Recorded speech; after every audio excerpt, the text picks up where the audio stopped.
Hello guys, welcome to my videos. और आज का नया टॉपिक है हमारा व्यतिकरण में परिणामी तरंग का व्यंजक। ये भी एक बहुत मोस्ट इंपॉर्टेंट क्वेश्चन है जो आ जाता है यूपी बोर्ड के पेपर में। तो चलिए स्टार्ट करते हैं। माना कि दो परिणामी तरंगे हैं जिनकी आवृत्ति समान है। हमें पता है कि जिनकी आवृत्ति समान होती है उन्हीं तरंगों में व्यतिकरण होता है। चलो, इनके आयाम क्रमशः a1 व a2 है। इनके जो आयाम है वो क्रमशः कितने हैं, a1 और a2 है। ये तरंग एक ही दिशाओं में चल रही है और यदि किसी क्षण t समय पर इन तरंगों का परिणामी विस्थापन कितना है, y1 और y2 है। अगर किसी क्षण इनका विस्थापन y1 और y2 है तो इनके बीच कला में अंतर यानी कि पहुंचने का जो अंतर है वो कितना हुआ, फाई हुआ। तब हमारा जो y1 यानी कि विस्थापन जो पहले कण का हुआ वो कितना हुआ, a1 साइन ओमेगा t, और दूसरे का कितना हुआ, a2 साइन ओमेगा में कितना प्लस हो गया, फाई प्लस हो गया। तो omega plus omega t plus phi. तो अब अध्यारोपण का सिद्धांत में बताया कि y equals to y1 plus y2 और जितनी हमारी तरंगे होती हैं सबके सदिश योग का टोटल होता है। तो अब देखो यहाँ पे ये y इक्वल्स टू इसकी वैल्यू हमने यहाँ से रखी a1 sine omega t plus a2 sine omega t plus phi. अब यहाँ पे हमें दिख रहा है साइन a प्लस बी का फॉर्मूला है तो ये खुल जाएगा। तो यहाँ से हमारा हो गया a1 sine omega t plus a2 sine omega cos phi plus a2 sine phi cos omega t. ठीक है। अब यहाँ से हमने क्या किया, a1 और यहाँ से हमारा a1 साइन ओमेगा दिख रहा है, यहाँ पे हमारा a2 cos sine omega T और कॉस फाई दिख रहा है। तो हम यहाँ से साइन ओमेगा टी कॉमन ले लेंगे तो a1 plus a2 cos phi. ठीक है। तो और प्लस यहाँ से a2 sine five into cos v t. अब देखो ये वाला जो है अगर मैं इसे कुछ मान लूँ कि कॉस थीटा ऐसा कुछ मान लूँ, और यहाँ पे जो हमारा a2 साइन फाई है अगर मैं इसे कॉस साइन थीटा मान लूँ। ठीक है। अब समझने की कोशिश करना मैं क्या कहना चाह रही हूँ। हमें यहाँ पे एक फॉर्मूला बनाना है sign omega t plus theta का बनाना है। ठीक है ना, साइन a प्लस बी का मान बनाना है मान लो। तो हम क्या करेंगे, इस वाली वैल्यू को हम क्या करेंगे, कॉस थीटा मान सकते हैं और इस वाली को मान सकते हैं cos theta, sorry sine theta. ठीक है ना। तो यहाँ से sign omega T A cos theta plus A sine theta cos omega t. ठीक है। अब मैं दिखाती हूँ तुम्हें। ये देखो यहाँ पे मैंने a1 plus a2 cos phi को क्या मान लिया, a कॉस थीटा, और यहाँ पे a2 साइन फाई को क्या मान लिया, a साइन थीटा, जहाँ पे a क्या है, परिणामी तरंग का आयाम। अब यहाँ पे मैंने वैल्यू पुट कर दी तो a sine omega t cos theta plus a cos omega t equals to मतलब इंटू साइन थीटा। यहाँ से a कॉमन ले लिया, sine omega t cos theta plus cos omega t sine theta. यहाँ पे हमारा ये हो गया sine a cos b plus cos b sine है, साइन a प्लस बी का फॉर्मूला बन गया ये रहा। और ये किसका है, ये सरल आवर्त परिणामी तरंग का व्यतिकरण है जिसका आयाम a है।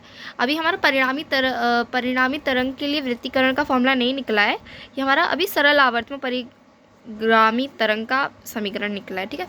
तो अब ये जो हमारी इक्वेशन थर्ड और फोर्थ थी इनका स्क्वायर करके हम इन्हें प्लस करेंगे। ठीक है। अब देखो यहाँ पे ये इसका square a1 plus a2 cos phi का square plus a2 sine phi का square equals to a square theta plus cos square theta plus a square theta plus sine square theta. यहाँ पे से खोलेंगे a1 का square plus a2 cos phi, a2 का square cos phi का square equals to 2a1 a2 cos phi plus a2 का square sine square phi equals to a square, यहाँ से कॉमन ले लिया cos square theta plus sine square theta. यहाँ पे हमारी आइडेंटिटी लग गई, cos square theta plus sine square theta 1 होता है तो यहाँ पे a स्क्वायर रह गया बस। और यहाँ से यहाँ पे और यहाँ से हमने क्या किया, साइन स्क्वायर वो सॉरी a2 का स्क्वायर हमने कॉमन ले लिया तो यहाँ पे भी क्या बन गया, cos square phi plus sine square phi. तो a1 का स्क्वायर प्लस a2 का स्क्वायर इक्वल कॉमन में हमारा चल रहा है cos square phi plus sine square phi plus 2a1 cos phi. तो यहाँ से ये भी 1 हो गया तो हमारा ये बचा, ये वाला स्क्वायर यहाँ से अंडर रूट में आ गया तो हमारा ये फॉर्मूला बन गया। ठीक है। a equals to a1 plus a2 under root में 2a1 a2 कॉस फाई। ये एक परिणामी तरंग के आयाम का सूत्र है और हमें पता है कि I हम जानते हैं कि तीव्रता आयाम के वर्ग के अनुक्रमानुपाती होती है, यानी आई अनुक्रमानुपाती ए स्क्वायर। फॉर्मूला निकल जाएगा, देखो आई अनुक्रमानुपाती ए का स्क्वायर, यहाँ पे हटा कांस्टेंट आया, I1 ये हो गया, I2 ये हो गया। तो यहाँ से हमारा फॉर्मूला क्या बन गया, I1 plus I2 plus 2 under root I1 I2 cos phi. ठीक है।